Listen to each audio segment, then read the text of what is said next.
ça va. Anastasie, artiste performeur, artiste photographe, vidéaste, ça vous va tout ça? Pour résumer le tout, artiste visuel. Parce que l'art visuel, tout ça. Il y a un département de l'art visuel quelque part ou comment? Parce que je sais que vous n'avez pas fait l'Académie des Beaux-Arts. Je crois qu'aux Beaux-Arts, il y a un département de l'art visuel. Là, on apprend tout. Oui, le design, la photo, beaucoup. Tout ce qui est visuel. Donc. Ok. Anastasie, mariée, célibataire? Célibataire. Un projet?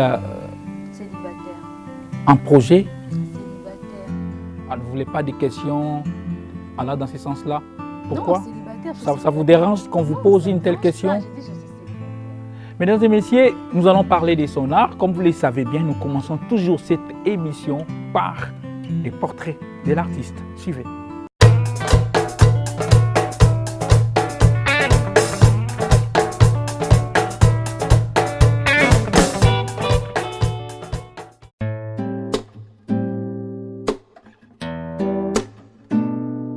Anastasie Langou est une artiste photographe professionnelle, avocat de formation. C'est en 2016 qu'elle commence avec la photographie, mais avec une particularité.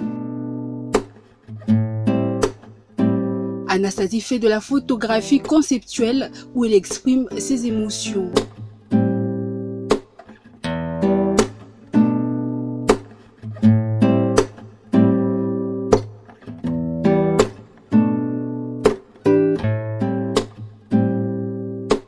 En ce jour, la photographie n'intéresse non seulement ses fervents adeptes, mais aussi diverses personnes du monde entier, quel que soit leur centre d'intérêt, et de plus en plus le jeune, surtout avec l'avènement de la photographie, appelée communément shooting.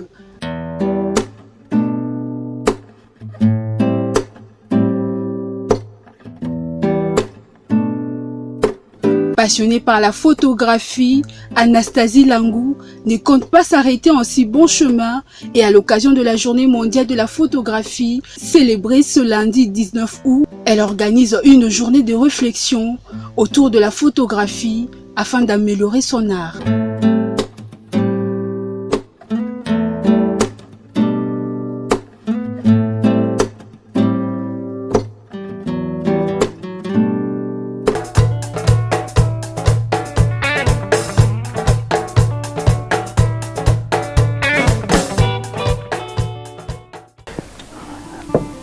Anastasie, comment tu es devenue artiste? Comment je suis devenue artiste? C'est une histoire qui remonte, je crois, il y a 3 ans et demi. Et j'ai rencontré un ami. C'est grâce à lui que j'ai tombé sur la photographie parce qu'il avait un appareil photo dans son studio. C'était un ami photographe aussi? Non, c'est un producteur d'enregistrement, donc des musiciens en fait. Et il avait des appareils photo pour faire des covers, des visuels de ses artistes et tout. Et c'est là que je voyais l'appareil. Je me suis dit pourquoi pas, j'aimerais bien apprendre. Juste comme ça, sur une coup de tête, je me suis dit je vais apprendre. Et c'était pas facile parce que personne ne voulait m'apprendre. Pourquoi on ne voulait pas t'apprendre? Déjà que je suis une femme, je viens comme ça et je dis à quelqu'un j'ai envie d'apprendre la photographie. Il s'est dit ok, tu as fait les beaux-arts déjà. En plus, est-ce que tu es une femme vraiment sérieux dans ce que tu dis et tout. Et je me suis dit, ok, peu importe. Je voulais vraiment apprendre ça. Je me suis dit, peu importe. Et j'avais mon ami là qui m'a beaucoup aidé, qui m'a conseillé de faire de suivre des tutos en ligne. C'est grâce à ces tutos que je me suis formée toute seule, je regardais, j'ai pratiqué. Et puis je suivi une formation en ligne sur la photographie où j'ai pris les initiations pour apprendre à manier l'appareil photo en mode manuel et tout. Beaucoup de choses, les angles, la règle de tiers et tout. J'ai appris vraiment ça dans une université par correspondance en ligne. Et c'est là que j'ai appris les bases. Et puis moi-même, vraiment, je me suis vraiment donnée. J'ai investi de mon temps. Au début, personne ne me comprenait. J'ai arrêté mes études de droit pour commencer la photo. C'était un peu vraiment incompréhensif pour des gens qui me connaissaient. Donc, j'ai dû vraiment survivre à ça pour être ce que je suis aujourd'hui. Donc, vous voulez nous dire aujourd'hui, vous avez pris le temps d'apprendre à manipuler cet appareil. qui est l'appareil photo. Oui. Mais ce n'est pas l'effet d'apprendre à manipuler cet appareil qui vous fait aujourd'hui artiste. Non, c'est pas du tout ça. Parce que je dis à passer à plusieurs étapes de ma vie. C'était déjà apprendre cet outil-là, c'était pas facile déjà. Et puis après, je suis tombée sur un vieux photographe, Joseph Moura. Il est tombé sur le charme de mon travail parce que j'ai postulé pour un appel à candidature. Il a organisé une exposition des artistes et c'est un ami qui m'a envoyé le lien pour que je postule. En postulant, j'ai été retenue par lui. Et quand je suis arrivée, parce qu'il y avait un atelier d'1 mois avant d'exposer les photos, c'était vraiment une résidence. Et c'est grâce à lui que j'ai appris vraiment la théorie en fait, d'une démarche artistique. C'est quoi une démarche artistique? C'est quoi un artiste? C'est quoi des photos conceptuelles? Donc c'est grâce à lui, je faisais de très belles photos avec vraiment l'œil innocente. Je ne savais pas que c'était déjà des photos artistiques. C'est lui qui m'a dit, ces photos que tu fais, ce sont des photos. Tu as un truc en toi, tu dois vraiment travailler sur ça. Il m'a montré comment faire. Tu as vraiment déjà du boulot, mais tu ne sais pas juste que tu es déjà artiste, mais tu as déjà quelque chose en toi. C'est grâce à lui que j'ai commencé à comprendre c'était quoi une démarche artistique, c'était quoi. C'était un peu ça. Et tout à l'heure, tu nous as parlé des photos conceptuelles. Oui. C'est quoi? Quelle est la différence des photos à caractère conceptuel et des photos qu'on a l'habitude de voir? En fait, dans la photographie conceptuelle, c'est d'abord l'idée qu'il y a derrière. Parce que c'est pas tout le monde qui a, en faisant des photos, comme toi, je suis sûre que tu fais des photos dans ton appareil, c'est pas pour un but précis. Tu les fais juste parce que tu veux te prendre en photo. Mais dans la photographie conceptuelle, c'est une idée que l'artiste a et qui veut partager avec les autres. Déjà, d'abord, c'est une conception. D'abord, tu as, comme moi par exemple, je gestualise mes émotions dans mes photos. Je questionne la mobilité humaine, je questionne la marginalisation de la femme. Je questionne les questions liées au genre. Donc, avec toutes ces questions que j'ai déjà dans ma tête, j'ai envie d'en parler en fait. Je peux dire, ok, je parle de la femme. Comment la femme est limitée dans la société. J'écris déjà les tests et puis je rassemble toutes les idées. J'ai fait une mise en scène parce que dans mes photos, j'ai fait beaucoup plus de mise en scène. Je rassemble tous les outils que j'aurais besoin et puis, donc, c'est d'abord le processus, la processus, on dit quoi? Processus, oui. Le processus qui est plus important que faire l'image. En fait, donc ça commence, vous voulez nous dire que ça commence d'abord par l'idée, conception, et puis... Arriver à ça, d'abord comment, donc le chemin que tu amènes pour arriver à cette idée-là, c'est ce qui est plus important que même la photo. C'est l'idée qui est derrière la photo, le contenu qu'il y a derrière l'image qui est plus important. Ça nous amène à te poser encore une question. Nous sommes ici dans les studios de l'Éduc Télévision. Donc tu peux être ici, l'environnement t'influence.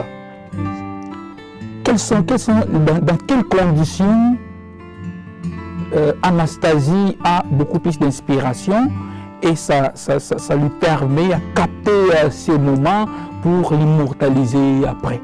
Comme je disais tout à l'heure, c'est mon propre vécu et mon propre quotidien, donc ce que je vis tous les jours dans ma vie. Ça m'inspire beaucoup. Les gens que je rencontre, les histoires que je vois, les choses qui m'entourent, ça m'inspire. Et surtout, quelles sont les situations qui t'intéressent beaucoup plus de la photographie? Quand tu tombes sur ça, sur ces thèmes, tu te dis directement, là, je ne peux pas laisser cette opportunité. Comme je disais tout à l'heure, sur la femme, je m'intéresse beaucoup plus à la femme. Moi, je suis un homme, donc c'est compliqué. Si, je pensais qu'à travers moi, tu pouvais quand même avoir aussi une idée, peut-être à la longue. Si, ça arrive que je travaille avec des hommes aussi, mais là, vraiment, je suis plus basée sur la femme parce que, en tant que femme, je sais déjà comment parler de femme. En même temps, en tant que femme, quand je vois toutes ces inégalités qu'il y a tout autour de la femme, tous ces préjugés qu'il y a tout autour d'elle, j'aimerais vraiment apporter quelque chose, questionner toutes ces choses-là pour aussi moi-même me sentir à l'aise après. Parlez-nous un peu de tes vies. Qu'est-ce que Anastasie a vécu comme problème? Parce que tu nous dis que tu parles de toi, tu immortalises ta vie. Qu'est-ce qui t'est déjà arrivé pour arriver à immortaliser cela ou à l'extérioriser à travers tes œuvres? Oui, déjà, je veux juste me baser sur comment j'ai évolué dans la carrière artistique en tant que photographe femme. Déjà, cette histoire-là m'a beaucoup aidé m'a beaucoup questionné comment j'ai émergé dans ça, comment j'ai eu des difficultés dans ça en tant que femme. Parce que tu es une femme, on te dit ok, c'est pas ton métier déjà, ou bien tu es une femme, on peut faire ça, on te dit ça. Donc il y a tellement, les gens ne croient pas en toi déjà, tu vois, non. Toutes ces choses-là m'ont beaucoup inspirée pour dire que c'est pas parce que je suis une femme que je suis limitée, que vous devez me voir juste.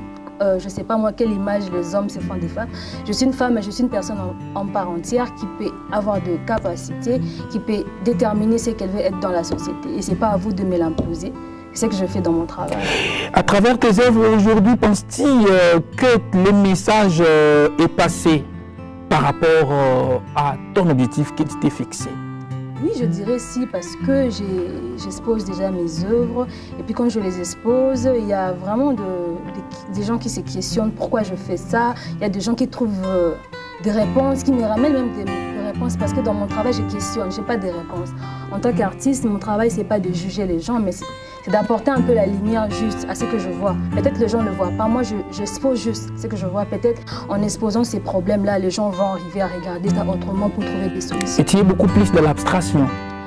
Je ne suis pas beaucoup plus dans l'abstraction, je suis beaucoup plus dans les conceptuels. Oui, conceptuel, oui, mais quand je parle de...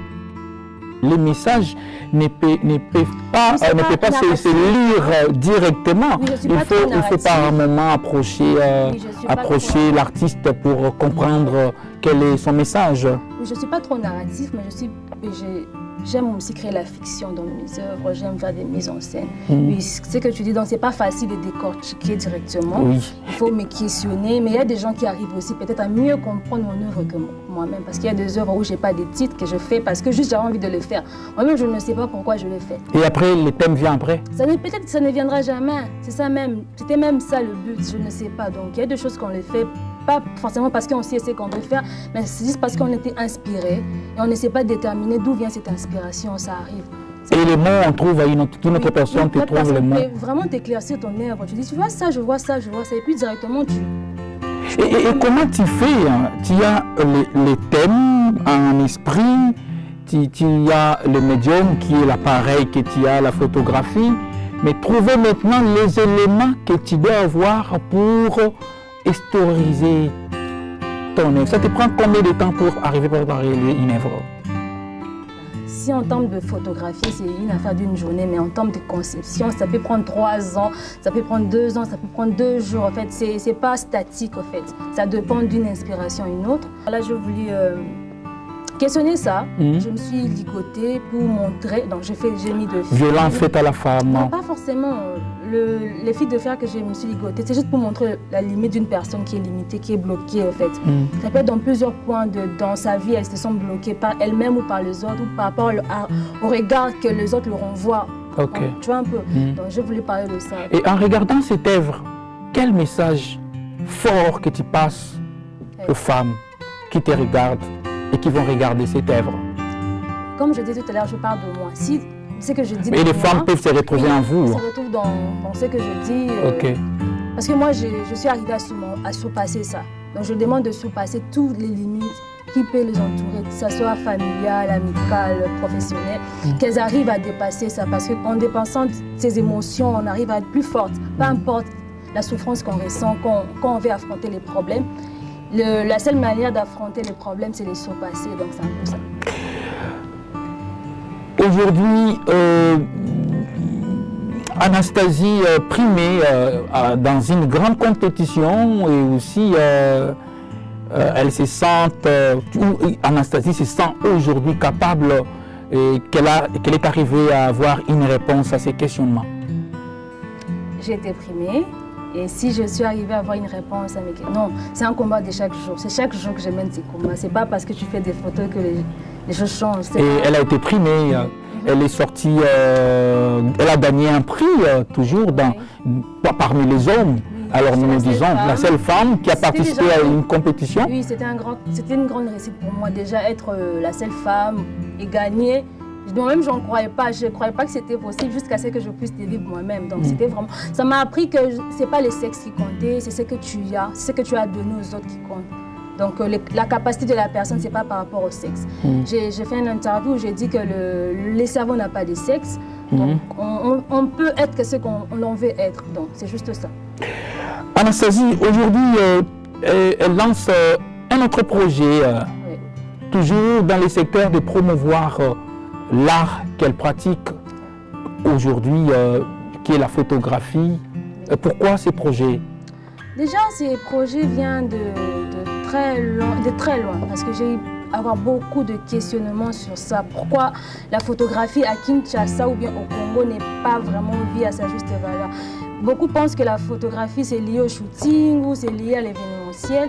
Donc la photographie, c'est tout un art qui date de plus de 193 ans. Donc ça vient de loin. Nous, on l'a adoptée, mais pas peut-être de la meilleure façon possible. Donc elle était adoptée, mais pas de la façon dont moi je la vois à l'extérieur. À l'extérieur, les choses n'évoluent pas comme ça évolue ici. Et moi je dis, ok, pour changer les choses, il faut déjà commencer quelque part. Pourquoi pas organiser des événements, des cafés photos où on discute sur des sujets, comment faire avancer les choses, comment créer des biennales de photographie par exemple, comment créer des structures pour promouvoir l'art photographique, comment créer des centres, tout ça. Donc l'idée me passait sur la tête, je me suis dit ok, quand même je me lance avec la première édition pour rassembler plusieurs photographes sur le thème l'avenir de la photographie en RDC. Aussi pour fêter, pour célébrer la journée internationale de la photographie qui était le 19 août. Est-ce que à l'issue de cette union ou initiative que tu viens de lancer, comment penses-tu, après ces entretiens, après ces ateliers qui seront organisés, continuer à pérenniser ces projets? Vraiment, c'est un projet qui débute aujourd'hui. L'idée, c'est vraiment que ça puisse pérenniser avec les actions que je compte faire à long terme. Je vais insister, je vais continuer. Je vais rassembler grand nombre de personnes qui voudront m'accompagner. Je sais que ça va. Aujourd'hui, tout le monde te proclame photographe.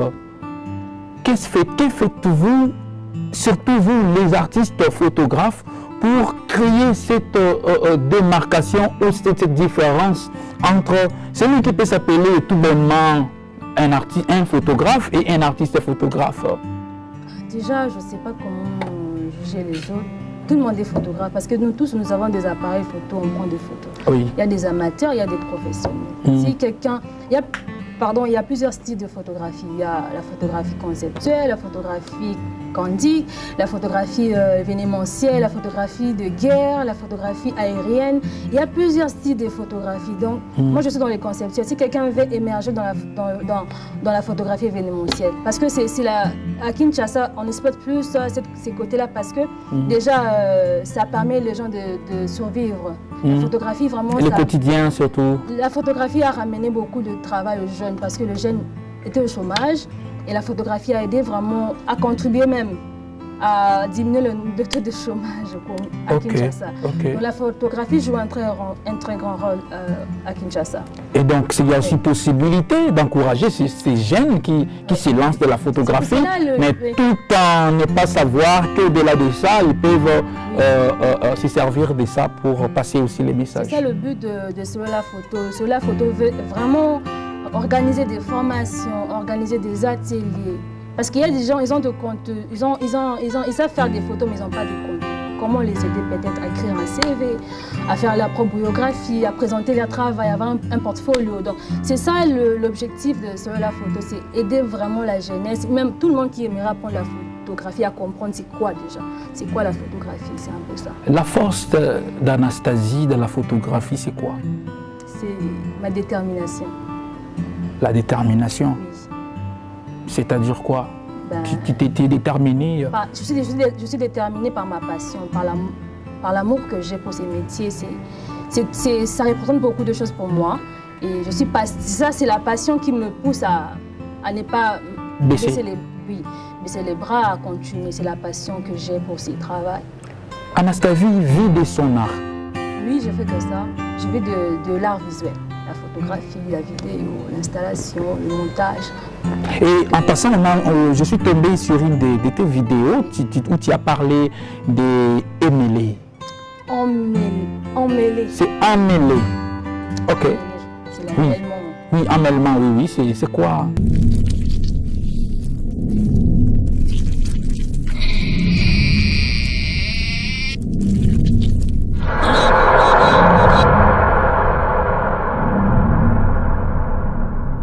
Pourquoi emmêlé? c'est une vidéo que j'ai réalisée lors de ma résidence à Brazzaville, à la RIAC de Bikwelani. Et on devait faire une restitution. Et j'avais tellement des idées dans ma tête. En même temps, il y avait un sujet, il y avait quoi, une idée qui vraiment traversait mon esprit. Toujours parler de la femme, toujours parler de cette limitation. Je me suis dit, ok, il y avait une Camerounaise qui était avec moi, Gabrielle Badjek, elle est performeuse. Je travaillais avec elle cette vidéo où j'ai créé une scène où il y avait vraiment du dramatique quand on regarde la vidéo, où on voit une personne qui est bloquée, qui est sortie, qui n'arrive pas, qui crie et tout. C'est comme ça. Et les messages, c'est quoi? Les messages, l'emmêlement, donc le trouble qu'il y a dans cette personne. Comment il y a des idées, il y a des gens qui ont tellement d'idées. Elle veut dire des choses, elle veut être épanouie, elle n'arrive pas parce qu'on la limite, parce qu'on la bloque, elle veut sortir, elle veut parler, elle n'arrive pas parce qu'on la limite. C'est ce que je voulais dire en emmêlement. Et quel message passez-vous à travers cette œuvre? Vous voulez quoi? À chaque fois, quand on a un problème, on est face à une difficulté, qu'est-ce qu'il faut toujours trouver ici? Il y a toujours des solutions. Il faut arriver à dépasser, ce que je disais tout à l'heure, à dépasser ça. Je montre l'évidence qu'il y a et j'appelle les gens à dépasser toutes ces choses-là. Une question que j'allais vous poser, en regardant, je sais que chaque jour, tu tombes sur les images, chaque jour, tu tombes sur quelque chose que tu te dis, tu vas travailler sur tel projet. Quelle est votre œuvre, votre chef-d'œuvre? C'est une question que je n'aime pas répondre parce que je suis trop attachée à toutes mes œuvres. Mais je dirais c'est SOS. Pourquoi SOS? C'est l'image qui m'a permis de comprendre par le vieux Moura, il y avait quelque chose dedans, que je devais l'exploiter, que j'avais un truc en fait. C'est SOS qui m'a permis vraiment de continuer, de tracer mon chemin. C'est SOS qui m'a permis de me démarquer. J'ai compris que ok, c'est un travail qui va vraiment montrer mes capacités en fait. Et l'œuvre en question, c'est où? C'est vendu déjà? Non, ça a été exposé au Dakar, à la Biennale de Dakar, en 2017. Et au Cameroun, chez Barthélemy Togo, à Banjoun, en 2018. Et là, c'est chez moi, je le garde. C'est lui qui en aura besoin? Bon, déjà, mes œuvres sont des œuvres protégées. Et puis, si quelqu'un veut avoir mes œuvres, il va me contacter. Il y a des protocoles à suivre. Après, il y a les séries. Si tu veux avoir une œuvre, tu dois respecter le nombre de tirages. Si c'est d'accord, tu payes l'argent que je demande pour avoir mon œuvre. Et c'est bon, on signe des papiers de l'authenticité de l'œuvre et puis je vous le donne. Et en parlant de ton parcours, de ton processus artistique et de ton carrière, en fait, de ta carrière, Anastasie nous cite les noms de Kiripi. En quoi Kiripi a travaillé? Est-ce que tu as été en contact avec lui? Non, jamais. Je ne l'ai jamais connu de son vivant. Ok. Je l'ai connu grâce à ses œuvres. Mais en voyant ses œuvres, je me suis beaucoup intéressée à la personne. J'ai fait mes propres recherches. Je suis vraiment attachée à lui, je crois, artistiquement. Je le connais. Je ne l'ai jamais connu, jamais parlé. Mais c'était un monsieur qui avait une vision. Il avait vraiment une énorme vision qu'il devait accomplir. Il a commencé, malheureusement, il est parti, les projets, ça peut toujours avancer sans lui, mais comment lui voyait les choses, c'est pas tout le monde qui va voir, c'est de la même façon, c'est un monsieur qui est parti très tôt. Et j'aimerais peut-être moi, pourquoi pas, ajouter un plus de ce qu'il avait déjà commencé. Donc c'est un monsieur que je respecte beaucoup son travail, il fait du très bon boulot et j'aime beaucoup ce qu'il fait. Au-delà de la photographie, par moment, Anastasie se lance aussi à la performance.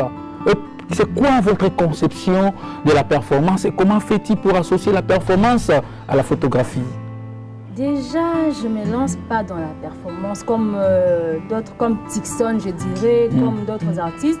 Mais juste que moi, dans mes photos, je performe déjà. En me prenant en photo, c'est une performance pour moi. Et je n'ai jamais fait des performances publiquement ou comme d'autres performeurs s'engagent vraiment. Mais c'est une idée qui me traverse l'esprit. Quand je me sentirai à l'aise, je vais faire ça. Mais là, pour le moment, je me limite juste dans la photographie. Je performe dans la photographie, je me prends en photo. Moi-même, je me filme en photo. Quand je fais mes performances, je me limite là d'abord. Mais je ne suis pas encore ouvert au public, aller à la rue, faire des photos, je ne l'ai pas encore fait. Nous sommes presque à la fin de notre entretien, de notre émission avec vous, avec Anastasie. Alors, jusqu'où vous voulez nous amener dans la photographie? Au point où on n'aura plus besoin de présenter la photographie, en fait. Au point où ça serait inscrit dans nos gènes, en fait, dans notre culture, où la photographie sera honorée, en fait. Quand on doit faire une exposition, tout le monde, tout Congolais viendra parce que c'est un truc qu'ils font tous les jours, c'est un art à part entière, c'est tout ça, en fait. Un mot pour cette émission Langage artistique. Déjà, merci à vous de m'avoir reçu. J'ai toujours voulu passer, donc c'est vraiment, je suis ravie d'être là. Et j'espère que ce ne sera pas la dernière fois et je souhaite bon vent à votre émission. C'est une très belle émission, une très belle initiative et je souhaite que ça va très loin. Merci beaucoup, droit au cœur. Mesdames et messieurs, c'était pour vous, Anastasie Langou, artiste performeuse, artiste photographe, artiste visuel. Voilà. Nous cherchons à aller en détail, vu que quand on parle d'un artiste République démocratique du Congo ou quand on parle d'un artiste, on voit plusieurs disciplines. Alors, question de l'approcher, vous allez comprendre un peu la grandeur de l'artiste. Et c'est sûr qu'en suivant cette émission, nous avons quand même mis à voir quand même quelques grandes lignes de cet artiste Anastasie Langou. Retrouvons-nous la semaine prochaine dans un nouveau numéro. Au revoir.